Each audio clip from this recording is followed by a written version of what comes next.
Good morning, everyone, and welcome to this Saturday morning show. And today we are going to talk about inheriting a home. Now, inheriting a home can be quite a mixed feeling experience, depending on how you've inherited that home. But it can really be, a way to build a lifelong rental investment. And you could do that quite well from an inherited home, and we've seen it happen quite a lot. So Kieran's joining me this morning. So we've got a lot to talk about today, Kieran, and the benefits and things that surround inheriting a home and renting it out, and that long-term, investment and income and things that you could have set up. Yeah, it can be quite, obviously, as you say, quite a hard thing to go through. So it's good to kind of know what your options are when you're dealing with this, and obviously who to speak to as well, because I mean, it can be overwhelming to be in this situation. So it's to know who the right people are to speak to and know what your options are. Yeah, absolutely. And then, as I say, inheriting a home, it can be a bit of a complex experience. And if 9 times out of 10 you've inherited a home because obviously possibly a family member has passed away. So you're trying to blend those feelings of the practicalities and obviously managing that newly acquired property that you have now in your possession. So initially people might think, while selling might be the more straightforward choice, there could be more value in creating a rental investment, and that could give you a steady income stream and start preserving your family asset to then pass down on to your, obviously, again, pass on as inheritance to your children or, the next generation of your family. Getting to that point, though, it means making really informed choices and navigating the lettings law. So today we're going to kind of guide you through how renting out your inherited property really explore those key steps and what these steps are to take. We're going to kick off today by talking about the benefits of renting out your inherited home, the legal and the financial considerations as well, creating that high income but low hassle rental, that's very important, targeting and referencing the best tenants and getting great tenants, and effective management and maintenance of the property as well. And hopefully by the time we're through, you all have enough insight and knowledge to decide if turning your inherited home into a rental investment is the right choice for you. And whether you're a seasoned landlord or just starting out, I'm sure there's everything in what we're talking today that will be helpful to you. So let's kick off then, Kieran. And you were going to talk about, firstly, the benefits of renting out your inherited home. So run through some of that with us then. Yeah, so obviously we know there's plenty of benefits to renting out a property, but during the process of being granted probate, it does give you time to consider what your options are and whether renting out that inherited property, what it means for you, basically. Yeah. And when it comes to keeping it as a rental investment, some of the unique advantages include being able to avoid the stamp duty, a second home and supplement that comes with buying a rental home. So, I mean, first place, great saving option there. If you are obviously inheriting it, you don't have to pay that stamp duty for the second home. And you'll also avoid sales commission by not selling it as well. So these are both quite big costs. Selling a property, depending on what your marketing strategy and things can be, can run into a few thousand, and you'll have obviously solicitor fees and things as well on top of that. And also, if you're avoiding that stamp duty, like you say, the additional dwelling stamp duty, the ADS, which is now in Scotland 8% of the property value, which is quite a substantial amount now. And that's where we can. So yeah, no, that's definitely good points. What else then? So obviously it avoids the house hunting process as well, which means you can start earning rental income sooner without needing to find a property, negotiate a price, or deal with the legal lengthy process. And I mean, we know buying a home, I mean, at minimum, you're looking about 6 weeks. I know that's at least what it used to be. So that's obviously you could be earning income pretty much straight away as soon as your probate goes through for it. So making that a bit more cash suitable for yourself and giving you the extra income for it. But renting out a previous family home is also going to preserve the cherished memories and retains a sentimental connection to ownership of the property, which can mean a lot to you. Now, one of the things I will say on this... I know you're going to. I was going to say, let's touch on that before we move forward, but I know you're going to. So this is quite an important factor, and it's one that we deal with quite a lot. Obviously, when you have inherited a home or even renting out your own home, you can have that personal attachment to it. You do have to make that shift. Obviously, it still means that you're keeping a hold of this property that means a lot to you, but you do have to look at it as more of an investment for yourself. You can't be as personally attached to it. Some people like to keep it as a bit of a shrine to their past life in it, but you have to understand that this is somebody else's home now that they're going to be living in, and they might want to make changes, whether it's painting a wall or just obviously having their own furniture in it as well can make all the difference. So you have to obviously, while it is going to preserve that home for your ownership for it, you do have to look at it as a more of an investment aspect for it. Yeah, you need to kind of differentiate the emotional side of it and the mindful like investment side of it. There's a good example of one that I've got at the moment, and a lot of the times it's people's, maybe their parents' homes, maybe they've grew up in the home, and you do have that connection to it. And there's a good example. We've got a landlord at the moment, and it was his family home, and unfortunately his parents are no longer here. And when I spoke to him, I knew he had a really emotional connection to it. He grew up in the home. It's a really nice property and things, but I say to him that you really need to make sure that you're not going to be too emotionally involved once we put tenants in. I mean, there's a lovely family in it now and they look after it and things, which is fine. But he's like, no, I'm very much aware that I need to treat this as and have my business kind of head on for the whole rental side of it, and make fully aware in your own mind that it's now their home for the duration of the tenancy, and not be too involved. And that's one of the beauty of the beautiful things of having a letting agent in place as well, because you're not going to be on site and involved and seen, involved in how the day-to-day living and things that happen in the property, which might not be how you would live in the property, but everybody lives different, and you have to take that into consideration as well. And like you said there as well, that's probably one of the biggest things. Obviously, when I started doing this, some things were very much a culture shock, and it is being open to people live differently. And yeah. I mean, nothing surprises me anymore, but I mean, it is everybody has different standards, and what's your standard might not be someone else's. And ultimately, as long as they're not damaging that property, yep. and they are still looking after it, it's within their rights to live how they want to in it. So it is making sure you don't have that too much of a sentimental attachment to it, that it is just going to cause you issues. Yeah. The big point is, whether you're an agent, whether you're a landlord who manages themselves or whatever, you cannot micromanage a tenancy and how people live. And if that's your approach, then you're going to have issues. It's not a good way to approach it. And you shouldn't anyway. People need to live and let live, and to a certain extent, within means, obviously, of keeping an eye on the property, making sure it's looked after and things as well. So yeah, definitely. Emotional connection. You need to review that. So there's a lot of pros, and obviously we do cover a lot of them today, but that is something really to keep in mind, how strong your emotional attachment is to. Are you going to be okay with somebody, for example, redecorating the property? And there's loads of different things that people can do when they're in, but that's one of the main ones, I would say, probably redecorating it. Because it can cause some issues. We have a landlord like that. They don't let anybody redecorate the property, and when it comes around to finding a new tenant, it makes it really problematic because the decor is really not to everybody's taste. So it means that it does make that process that bit lengthier, because we have to find somebody that's happy with the property how it is basically, and making them aware of that in the first place too. I mean, legislation is going to obviously soon change, where you can't really dictate how tenants decorate and pictures and what they do and how they set up their home during the tenancy. You're going to have to be a lot more accepting of how they want to live. It's the same with pets and things as well. Excluding like completely no pets, it's going to be another thing that's coming into legislation. So and if you're not aware of that, then speak to your agent or whatever, and they could give you the details on that.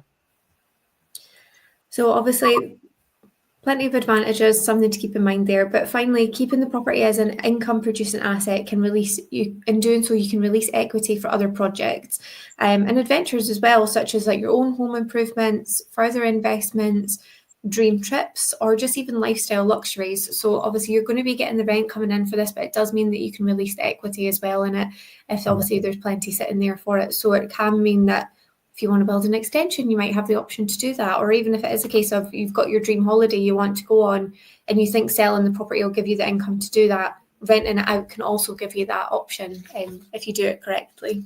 Yeah, definitely. I mean, people might think, I could do with the cash for whatever, but you don't need to actually sell the property to do that. You would obviously need to leave 25% in there for the buy-to-let mortgage, but you could also, as well, this might be your opportunity to start your portfolio. If you want to start a portfolio and build something for you to then pass down and your inheritance to your family, your kids, you could draw that money, that equity out, and use it to reinvest and build a portfolio which could be quite lucrative and set up your family for generations to come just from this one property. Especially if you're inheriting a property that is completely no mortgage in place and got all that equity tied up. So there's a lot of different options. You could even start a portfolio and go on that holiday. But anyway, there's a lot of options. So it pays to sit down with the right people and think, right, okay, what are my options here, rather than just jump straight to, oh, I have to sell it. And probate can be quite lengthy as well. So it does give you the time to be able to obviously process what's just happened and then obviously assess what your options are for it. So you do have that bit of time, but it is good to make sure you're speaking to the right people and get the right information before you do make that decision. Yeah, definitely. And then that brings us on to the legal and the financial considerations that you need to take into consideration. Inheriting a property and renting it out does come with a few legal and financial considerations to get everything in order by the time you're handing over the keys to a tenant. Now, these will include, and like you said, confirming probate has been granted so that you're legally entitled to rent the property out, then registering your ownership with Land Registry. You need to go through all these things, and general public might not be aware of how probate works, or how do I then obviously register my ownership. And so speaking to the professionals in that field who will advise you who to speak to and the process to go through, and the timely manner to do it in, and not trying to do things at the last minute, that's very important. So yeah, probate and your ownership and things, make sure that's all correct and in place. Speaking to an accountant about your inheritance tax now, rather than later. Income tax from the rental income, you'll need to declare that. If you've got an agent, you'll obviously, once your rent starts coming in, you should receive statements and things, which then they should be ample enough to declare your additional income via your tax return, whether your accountant does that or you do that, and your future capital gains tax as well. If you sell the property after renting it out, you might rent it for a period of time and then decide, right, okay, it's time to sell. Well, you will have a capital gains tax on that. So what will that be? What level of capital gains are you going to have to pay out, depending on when you sell it and things. So these are all things to think about. An accountant and things will be able to go through that with you, and do that sooner rather than later. Don't wait until the time and think, oh, right, okay, I need to think about the capital gains. Think about where you would be further down the line if you change tactics on what you want to do with the property and decide to then eventually sell after letting. And then informing any lenders of the bereavement of if the property has a mortgage or a loan secured on it. So I was saying there earlier, like, now obviously I think a majority of the time when you're inheriting a property, it's from somebody that's been in it a long time.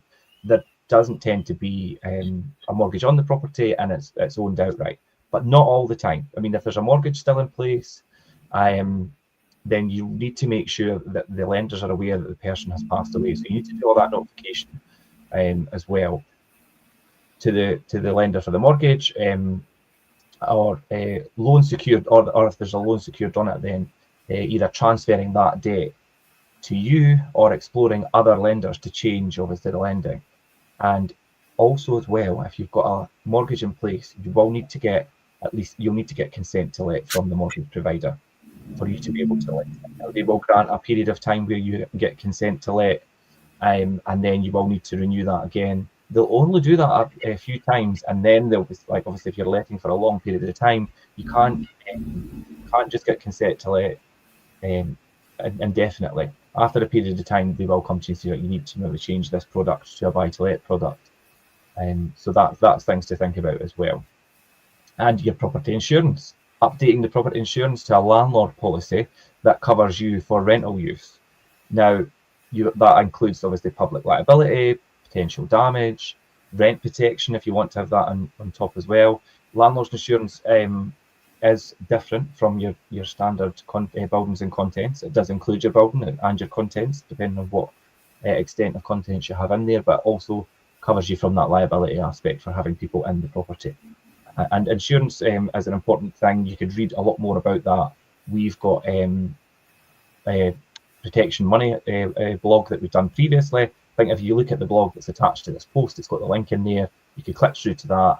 It'll have our show and the blog to read through, and even the podcast and things as well. So that'll be quite handy about landlord's insurance, because it is very important that you have that in place. And then something that is very important, and obviously with the new legislation and a lot of the safety measures and things put in place, arranging your certificates and things as well. Your energy performance certificate, first and foremost, because you cannot advertise the property without this on the listing, so your EPC. And you will then in turn have to have your gas safety check, your electrical safety check, which is your EICR. Not to get too technical, it's an electrical installation condition report. Electrical safety certificate is fine for people, but obviously we need to look at the actual proper electrical, because some people get confused with, you've had this a few times recently, I believe, Kim, people giving you an EIC instead of an EICR. So an EIC is...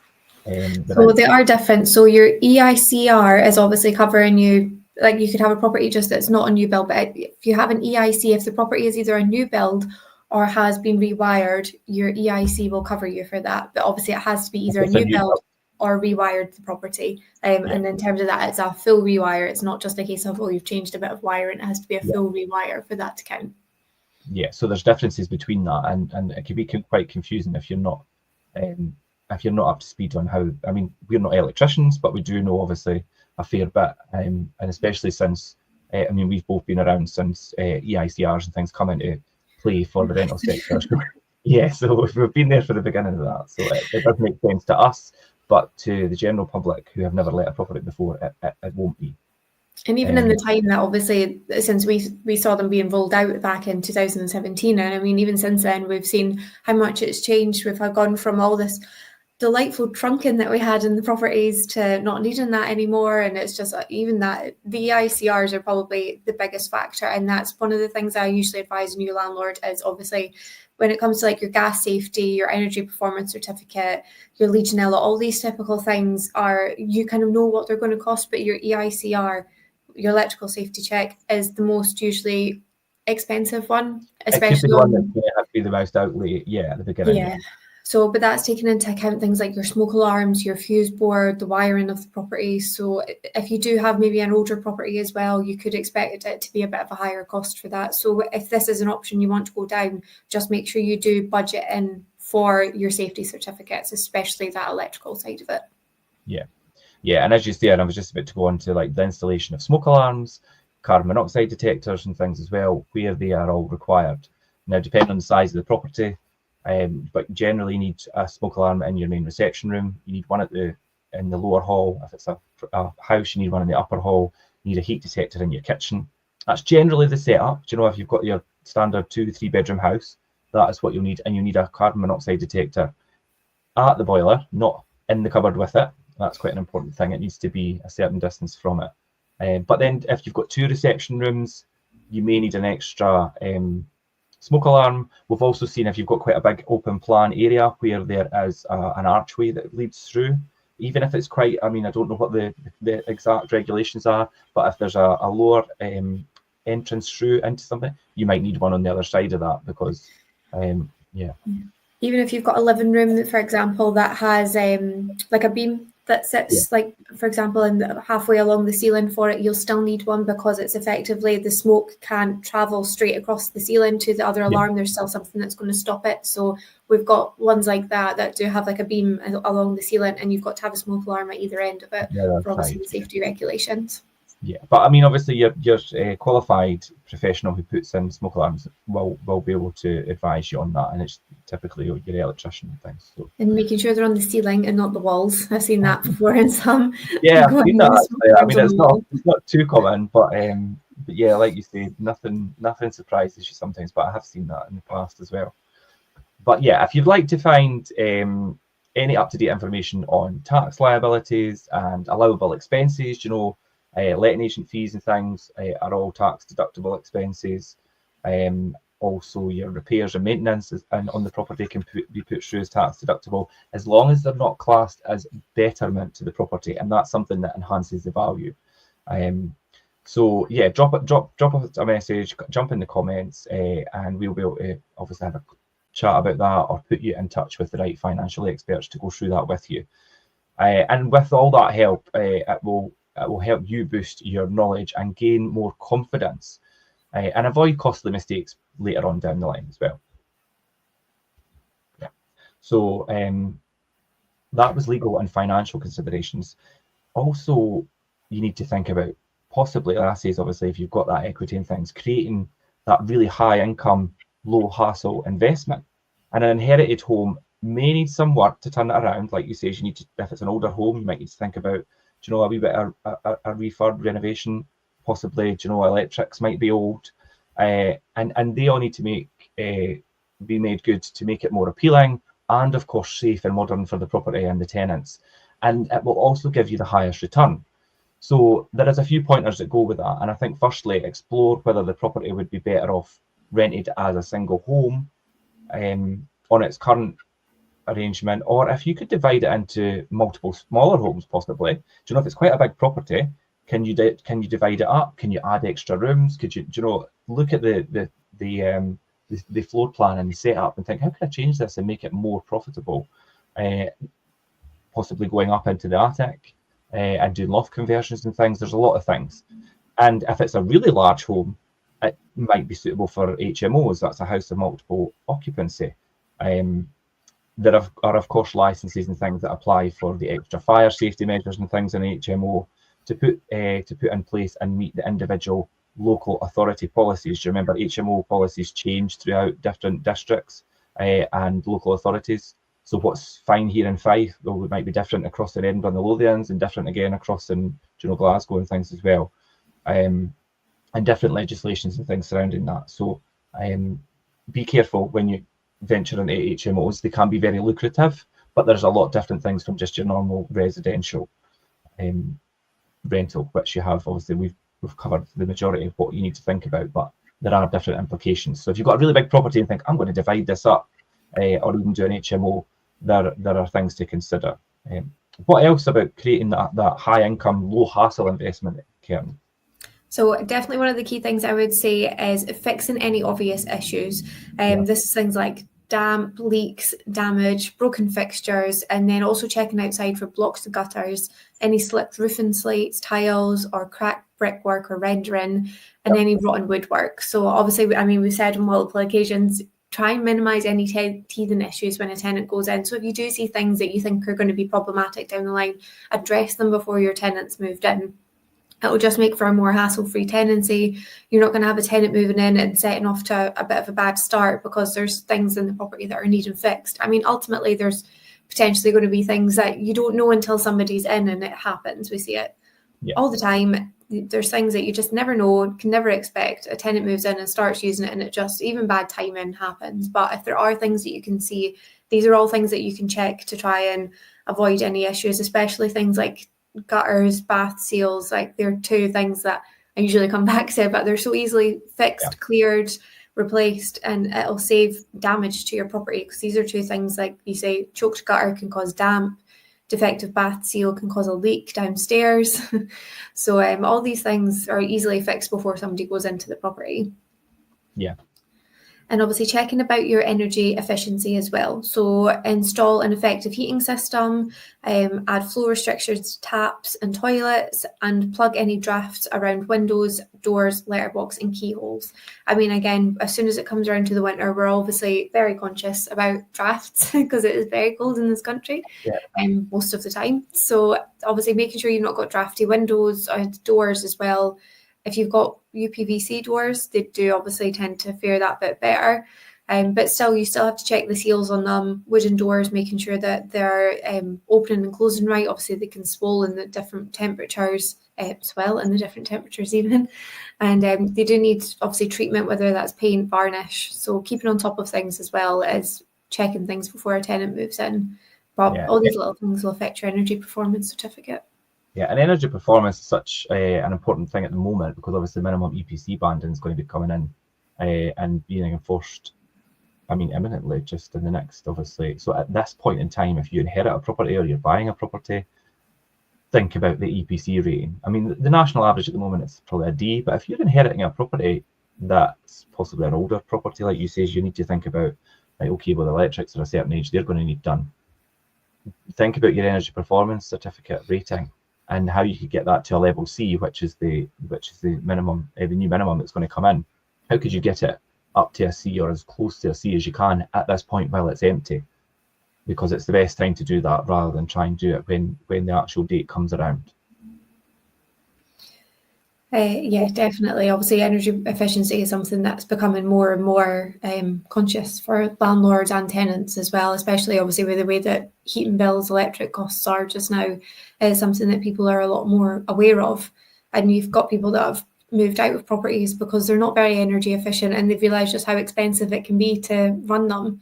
So definitely something to think about. And it's funny because I mean, I remember years ago, and you'll remember as well, Karen. People didn't think about. I mean, we've had to give the copy of the EPC and then it show the energy performance rating and things. But a lot of people didn't take a second look at it. But now they're becoming a lot more like, okay, what's the EPC banding on this? Is it energy efficient? Is it going to cost me? Do you know what our bill's going to be like? Because obviously we've gone through and still very much going through the whole cost of living situation. So people are very conscious of that, and that's where, for a time when the utility bills and things took a big hike, we found flats were becoming a wee bit more popular because they were a lot more cost effective to run rather than a house and things as well. So and rural properties and things then as well come into question about how much it was going to cost to run the actual utilities and things as well. Yeah, I mean, rural properties are a big one because obviously we've got ones that they've done everything they can and that it's still never going to be a C just because of the type of build that they are basically. But obviously they are really popular for people looking to move into them because it does offer that quieter, more tranquil lifestyle for it. But obviously, and it's great for the ones that do stay, but you do get the odd one that maybe doesn't realise the implications of the energy costs that's going to be involved in it until they've moved in. Yeah. So, and maybe done a winter in the property and they realise how cold it can be. So it's definitely taken into consideration as to how, even for you getting a longer term tenant, as to keeping it energy efficient in your property. Yeah, a rural Scottish winter will definitely put you to the test. But even things like investing in a more modern kitchen or bathroom, including premium appliances from brands like Bosch or AEG, and high quality thermostatic shower with good water pressure. I mean, the amount of times I've gone to do a viewing with people and they're like, "Can I check the water pressure?" I'm like, "Bash on, that's fine. Just watch you get soaked in the shower." But yeah, it's an important thing, especially if you've got, working professionals who like to get up in the morning, jump in the shower and get away to work, or even if you've got a family who are all trying to get ready and washed and out to work and school and things in the morning. Water pressure is a really important thing. Very much so. But even decorating in like warm, neutral tones will obviously get you good photos for your listing and give potential tenants a crisp and cosy, stylish viewing experience. Fresh paint, new floor coverings and tidy gardens can work wonders. I mean, we've gone in, I always joke, because we go in to do viewings and there's the smell of fresh paint. And they're like, "Oh, you should make this in an air freshener," because it does. It really appeals to people because it's fresh, it's crisp. It's just cleaner as well, and that's what people want. And I always say the better you put out, the better you'll attract in. So if you're going to the effort to redecorate or put new flooring down, or even the extent of a new kitchen or bathroom, you're going to get the benefits of that and a better quality tenant, because as I say, the better quality you're putting out, the better quality of people you'll get, and you'll probably get that higher rent as well and be able to achieve that higher rent because you have the higher standard of property. Yeah, the better standard and higher quality and things as well. I mean, we're not saying go and put all these really high price, high quality fittings and things in. You could do it at a very much, like a medium style, but you could still have that really good effect. And like you say, Kim, when things are freshly done and people are walking in, you smell that fresh paint and things, it just triggers them, oh, this is all new and ready to move in. And, it just creates that feeling with them, definitely. So in summary, a high-end quality home with high-end marketing will always find and keep the highest quality tenants and the highest possible rents as well. So there's no better route for uninterrupted, hassle-free income. So like we say, obviously, if you've got somebody in that's quite happy in the property, they are going to stay longer term. It's reducing your void periods and obviously keeping that stable income coming in for you as well, rather than a constant turnover, which also creates more wear and tear on the property as well if you have a continual turnover of tenants. Yeah, I mean, your occupancy rate is one of the key factors and influencing what your income is going to be from a property. So the higher that is, the better the investment potential it is for the property. So yeah, definitely, they were all really good points, Karen. And I think we'll move on to then, targeting and referencing these great tenants. And once you've done all these things that we spoke about, and you've got your property ready for the rental market, and it's time to tell the world, let's get it out there and find these people. Finding that conscientious and reliable tenant is really the key to the successful tenancy. Getting it right at the beginning. This is something that we push so much. And how to get it right, first and foremost, we were actually talking about this earlier this morning, is compare similar local properties to set the appropriate rent. I think you need to be realistic and set the right rent level for the property, especially with in mind that it's in correlation with the true market rent, not some of these made up rents that you see online. It's just, some of them are crazy. So that's where speaking to an agent who knows the market, knows what rent levels are at, and what is going to be affordable for a decent tenant to sustain over a long period of time.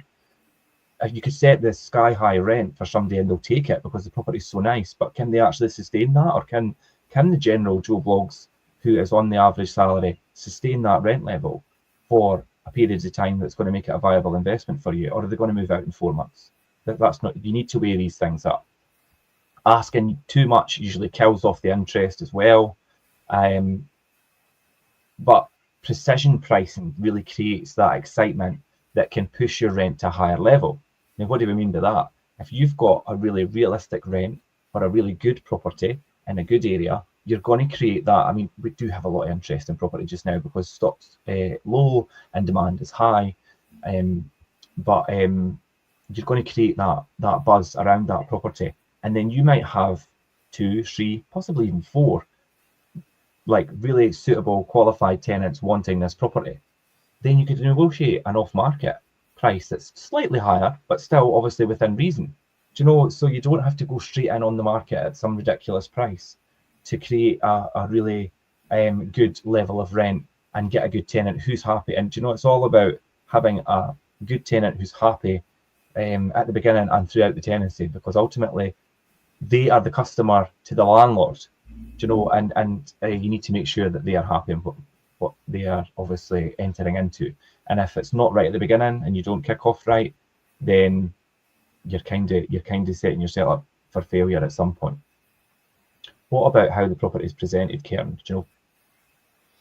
So making sure your photos, your description and online presence is accurately and thoughtfully reflective of all the benefits of your property to generate the best inquiries. So obviously knowing the selling points of your property, whether it's the area that it's in, whether it's the fact you have just freshly painted it, and those photos as well, they're key. I mean, I was looking at a listing last night that just came on the market, and you can literally see the agent's thumb in the side of one of the photos. Oh, it does. It wasn't one of ours, but no, definitely not one of ours, but another local agent. And again, so making sure that you do have the right photos for it, and you're not going to have somebody that's looking at it like, what is this? Or being able to present it in a way that people kind of understand a bit of the layout and the sizing of the property. Yeah. I mean, you get some photos and you're just, I've seen listings and the pictures are in some haphazard set arrangement, and it's like you can create a flow of a property through the order that you put the photos in. Start in the main room and work your way to the kitchen and then up to the bedrooms and out to the garden or whatever. But yeah, I've seen things that's like, it'll be the living room and then the bathroom and then the garden and then the kitchen and then one bedroom and then back downstairs, and it's like that's all over the place. And a lot of people, that'll create a haphazard kind of in their mind, and it just might put them off. Yeah, very much like when obviously we see properties that come on, like to keep an eye on them, and it's the same. We look at different agents that come up and the orders of some of the photos, I'm like, I'm not sure what the train of thought there was, but it creates that kind of just not a very good first impression of the property, and that's ultimately what you're going for. Yeah. Your lead photo is obviously really key as well for it, making sure that you have that really good first image of the property to catch people's eye. If there's maybe a few properties on the market, obviously there's not usually too many with the rentals, but even for sales as well, you could be competing against other properties that are on there and you want to be attracting the best for yours. So making sure you have those best pictures and that first eye-catching picture as well that's really showing off your property in a good light is key. So obviously your marketing is just as important as making sure you're getting the right person in for it, because without the right marketing, you're not going to get that person in. And obviously vetting tenants is such an important part after you go through that process, and making sure that you're running full credit checks, getting references from landlords and employers. You can get up to 6-month bank statements as well to show how effectively they manage their money. It's always kind of explaining to people, like, we're not really judging what you're spending your money on. I just want to make sure you're not excessively on your overdraft, or we can see that you're paying your rent. Like, if you're going to McDonald's every other day, we don't care, as long as you've still got the money in your bank account to do that. That's fine. Yeah, some people could be a bit, and it's like, because you really need to be quite transparent. I mean, at the end of the day, the landlord's handing over the biggest tax-free asset. It's it's a property worth X amount of thousands, tens of thousands of pounds. We need to be able to reassure them that you're in a financial position to take this on. And it's not like you say, and we've had people say, like, oh, like, just ignore what's on my bank statement in terms of, like, I mean, if you want to go shopping and things, that's fine, as long as you're paying your bills and you have a consistent income and things, that's fine. It's like you say, we're looking for things like, if you're already renting a property, that your rent's coming out and paid, you're not way into an overdraft all the time and living in a negative. These are the things that we're looking at. Yeah, very much so. And they're all the kind of key things that we have to eliminate in the first process. But I think if you're applying for a mortgage, these are all things you would have to give, and it's still that same legal process that we're going through. I mean, you're legally taking on a property and signing a tenancy agreement, which is a contract. So making sure that obviously you're eliminating all the initial potential risk for it is key. So I think some people don't quite, I will say, coming for a viewing is a bit like coming for an interview. Like, you should really be putting your best foot forward, because ultimately you are trying to sell yourself as a good tenant. And some people don't quite grasp that concept. And it sets a bad impression from the agent or whoever the owner is of the property, because it is like, that's not who I'm looking for my property, because ultimately it is trying to find the right person. And I always say to a landlord, it's not about putting the first person in, it's about putting the right person in, because it can be so hard to get the wrong person out again. So trying to eliminate all the initial risk in the first stage is so important with the referencing process. But as a final point, you will need to confirm the tenant's right to rent if your property is in England. But if it's in Scotland or Wales, you don't have to do this. But you will find even more information on our rigorous referencing blog, which, if you are a landlord doing it yourself, would really advise watching. There's some really good points in there and steps in which you can take. Yeah, I'm sure. I'm trying to remember if you and I done that, or Jim and I done I feel that. Like we did. It's usually me for referencing. When you said that, I think it was you and I that done that one, actually. But the link to that one is in the blog attached to this post as well, so you could click through and read the blog, watch the show, or indeed listen to the podcast. So yeah, definitely good points there. Now we're going to round up today and talk about, you've went through this whole process of inheriting the property, turning it around, getting it ready for the market, finding these really good tenants, getting them in place. So then you need to think about the effective management and ongoing maintenance of the property. And as soon as you get that tenant in place, it's essential to stay on the case around management and maintenance to protect your investment and ensure that a positive rental experience is there for everyone, for the tenant, for the landlord, for us as the agent. You can set things up where it could be such an enjoyable experience for everyone all round. And I mean, letting a property to tenants is not all. Sometimes it's portrayed to be on these TV programs and things. I mean, these are all worst case scenarios. It's not like that in the real world. I mean, it is part of it, but we have a lot of good tenants and good experiences, and it's a privilege to provide them with hope. I met with a landlord probably just last month, and they were like, I've heard some horror stories. And I was like, people always like to tell you their horror stories, but I was like, they don't share the good ones. I was like, it's like all these happy landlords just keep it all to themselves, because they're like, it's fine, it's getting me money, I've got a good experience here. But the people that seem to have the horror stories like to share them. And it creates such a bad image for it sometimes, when really it can be, if you're doing it right, it can be this really beneficial and lucrative experience for you to bring you in that extra cash, and it's providing a home for somebody as well that maybe isn't in a position to buy, but they'll make a really good tenant. And it's such an important aspect of the housing market as well. I mean, you see people I've come across people and they're like, these private landlords, and it's like, Right, but your family member is in a rental property right now, so where would Where they would live we be if without that? this Yeah. essential part wasn't here? So Yeah. it's just some people just don't have the understanding around it to get to see the benefits of it.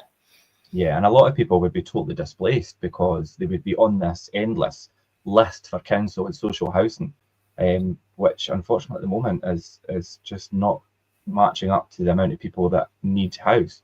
So again, that brings us back to obviously building more social housing and things. But yeah, definitely very much an important part of the sector is the private rented sector. So yeah, but the management and maintenance, I mean, whether you're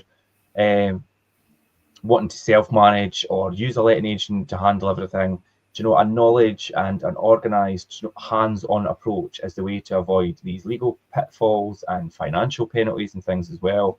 Make sure, and if you do want to self-manage, make sure you're educated, because the legislation and the lettings procedures now, they are very much quite a comprehensive, and the legal side of it. You need to be aware of this, and if you're not, I think it's needed to professionalise the industry.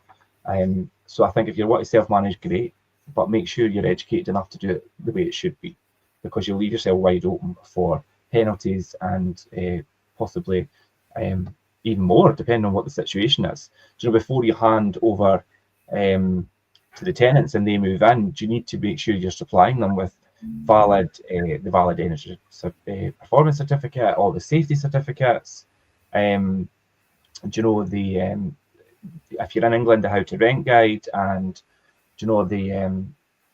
the deposit protection certificate and things, where you need to give them the information of where the deposit's held. There's lots of different things you need to think about at the beginning, which if you're self-managed and don't take any interest in how legislation and the process changes, then you're not going to really be doing things the way that they should be.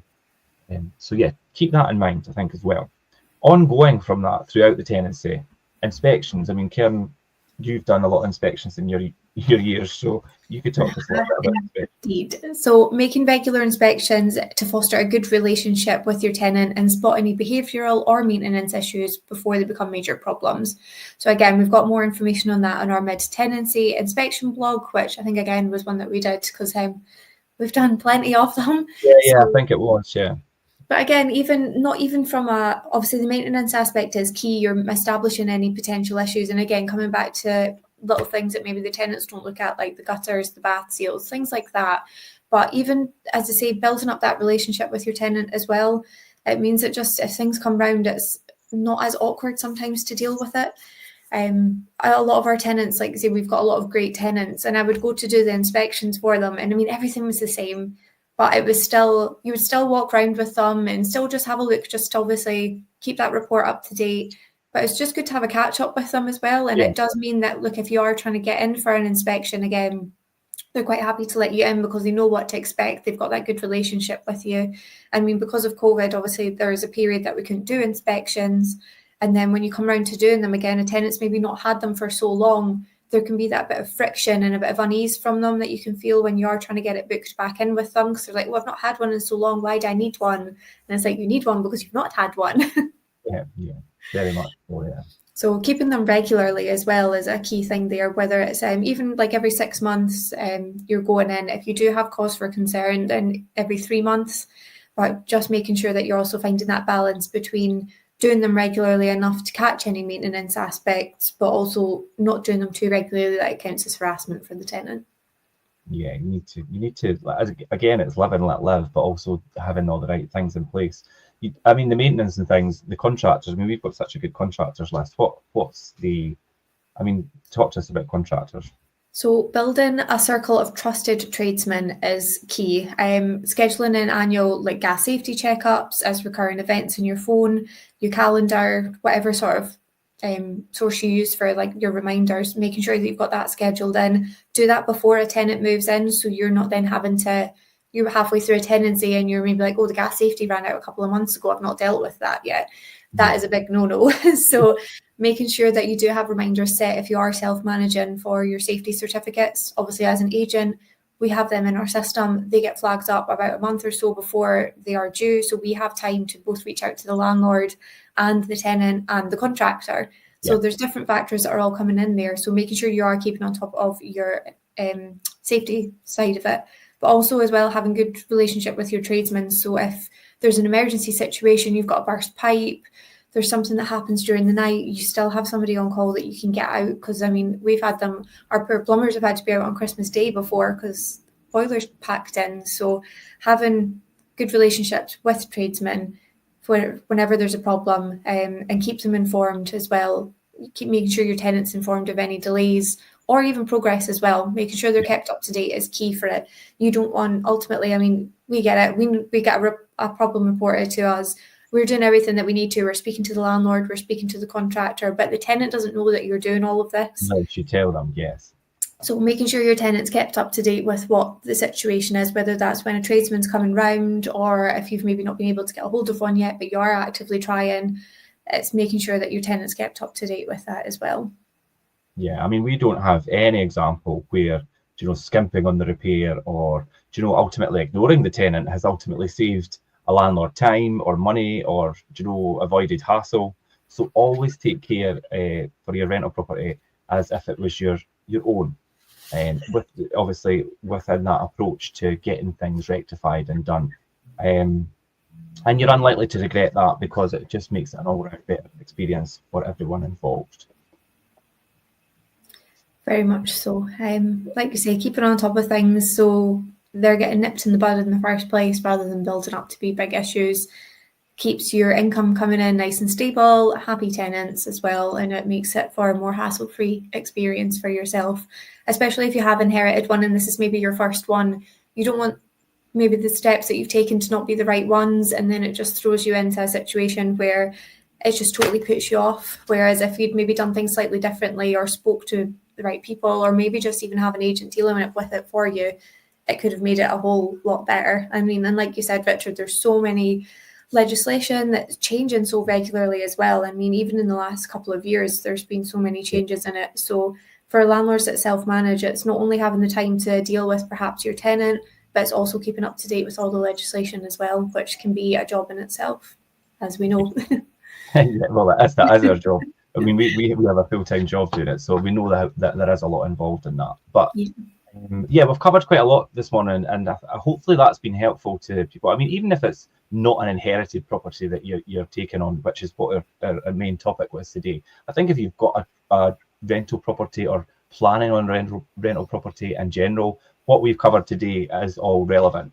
But if you have recently inherited a home, then it might take some planning. It will definitely take some knowledge and, of course, maybe a little bit of elbow grease if it's an older property and things to turn that inherited property around and into a successful investment. But what we've made clear this morning, I think, is that you don't have to do it alone. There's a lot of professionals, whether it's the financial side, whether it's the legislation side or whatever. There's always somebody there that specialises in that to assist you. So don't try and do it all yourself and try and figure things out. Speak to an agent, speak to an accountant or whoever that may be to help you make the right decisions and have a really viable investment out of an inherited property. Yeah, very much so. It's the help is there, so take it. And there's no stupid questions when it comes to this as well. I mean, especially if you're, even for landlords that have maybe been doing this for years, there's still going to be things that they maybe don't know. So whether you are a first-time landlord or you have an existing portfolio or you've even just one property you've been managing yourself for years, you still might not know everything. I mean, we're constantly learning things daily for new things that are coming out, legislation, just everything that's so involved in it. So the help is there. It can seem really overwhelming, especially if you've inherited one, for what you might have just had to go through as part of the process of inheriting this property. So maybe for yourself, it is better just to have somebody to deal with it, like a managing agent, to take away that hassle side of it for you. And then you can just focus on yourself and receive the income for it. Yeah, things are always ever changing and, we learn new things all the time.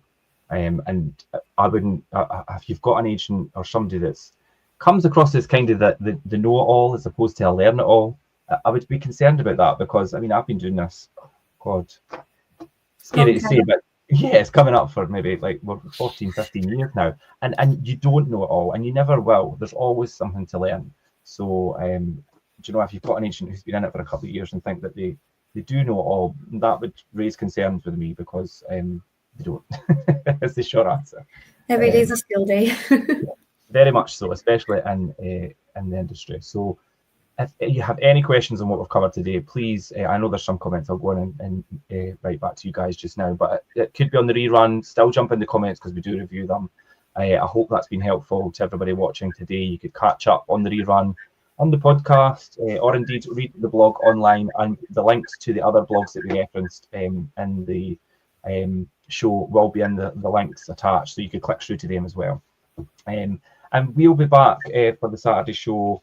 The Lettings show is not next Saturday, so every other week the Lettings show. So we shall see you then, and thanks for joining me, Karen. That was really helpful. You're welcome. Thanks very much, and I'll see everyone later. Bye. Bye.